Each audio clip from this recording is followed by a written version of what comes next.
سوال ہے کہ جس کو معلوم ہی نہیں کہ آیت سجدہ پڑھ دی، یہ آیت سجدہ کے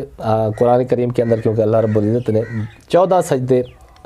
رکھے ہیں کہ جو کوئی شخص اس کو تلاوت کرے گا، تلاوت کرنے والے پر اور سننے والے پر دونوں پر سجدہ کرنا واجب ہے۔ تو اس کے بارے میں سوال کیا ہے کہ جس کو معلوم ہی نہیں کہ یہ آیت سجدہ پڑھی گئی ہے، تلاوت کاری سے سنتے ہوئے اس نے قرآن تو سن لیا،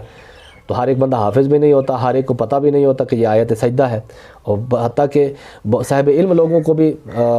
پتہ نہیں ہوتا کہ یہ آیت سجدہ ہے، بعض اوقات ایسا ہو جاتا ہے۔ تو ایسی صورت میں اس کے لیے کیا حکم ہے؟ اس کو پتہ ہی نہیں ہے کہ قاری صاحب نے یا حافظ صاحب نے جو تلاوت کی ہے یہ آیت سجدہ ہے اور اس نے بتایا بھی نہیں ہے، تو ایسی صورت میں کیا حکم ہوگا؟ کیا اس پر سجدہ کرنا پھر بھی واجب رہے گا؟ سجدہ کرنا تو بہرحال واجب ہے، لیکن اس کی ادائیگی تب لازم ہوگی جب اس کو پتہ چلے گا۔ یہ تو تلاوت کرنے والے پر لازم ہے کہ اس نے اگر آیت سجدہ پڑھی ہے تو وہ خود بتا دے کہ یہ میں نے آیت سجدہ پڑھ لی ہے، اور تم تمام لوگ جو سن رہے ہیں ان سب پر اس کی ادائیگی واجب ہے، کیونکہ آیت سجدہ پڑھنے سے بھی لازم ہو جاتا ہے، سننے سے بھی لازم ہو جاتی ہے، اور چاہے اس کی طرف اس کی توجہ نہ بھی ہو سننے والے کی، لیکن اس کے کان تک آواز پہنچی ہے، اس کی توجہ کسی اور طرف تھی، کان تک آواز پہنچ گئی، تب بھی اس پر سجدہ تلاوت کرنا واجب ہے، لیکن یہ ذمہ داری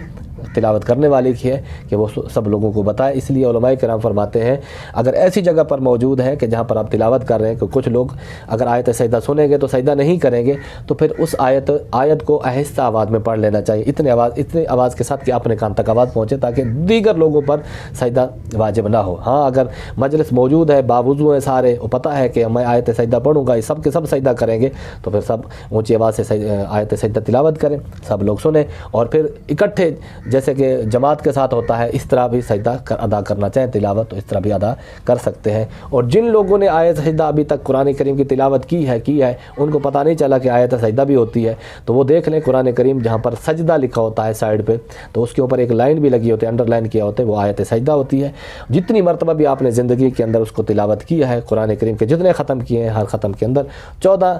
آیت سجدہ ہے، تو یہ مرتے دم تک اس کی ادائیگی واجب ہے۔ اور جن لوگوں نے ابھی تک نہیں کیا وہ اپنے اس کی کاؤنٹنگ کریں، اس کو جمع کریں کتنے سجدے بنتے ہیں، تو ان کی ادائیگی کرنا ان کے لیے ضروری ہے۔ اس کا طریقہ آسان ہے، طریقہ یہ ہے کہ آپ باوضو ہو کر قبلہ رخ، جیسے کہ نماز کی شرائطیں ساری کا لحاظ رکھتے ہوئے قبلہ رخ کھڑے ہو کر بغیر ہاتھ اٹھائے اللہ اکبر کہتے ہوئے سجدے میں جائیں، اور سجدے کی 3 تسبیحات پڑھیں، اور پھر اللہ اکبر کہتے ہوئے کھڑے ہو جائیں، تو ایک آیت کا سجدہ ادا ہو گیا۔ یوں نیت کریں کہ جو میں نے آیت سجدہ پڑھی ہے اس کا میں سجدہ کرتا ہوں، اللہ اکبر کہتے ہوئے سجدے میں جائیں، اور پھر سجدے کی 3 تسبیحات پڑھیں، اور پھر اللہ اکبر کہتے ہوئے کھڑے ہو جائیں۔ یہاں پر اگر کسی نے بیٹھ کر ادا کر لیا، یعنی اللہ اکبر کہتے ہوئے بیٹھا تھا اور اس نے بیٹھ کر ہی سجدہ کر لیا، تو تب بھی اس کا سجدہ ادا ہو جائے گا، کیونکہ پہلا قیام بھی مستحب ہے اور سجدہ کرنے کے بعد دوسرا قیام بھی مستحب ہے، یعنی کہ اس کے لیے قیام فرض نہیں ہے۔ بیٹھ کر بھی اگر کوئی اللہ اکبر کہتے ہوئے سجدے میں جا کر 3 تسبیحات سجدے کی پڑھ کر آیت سجدہ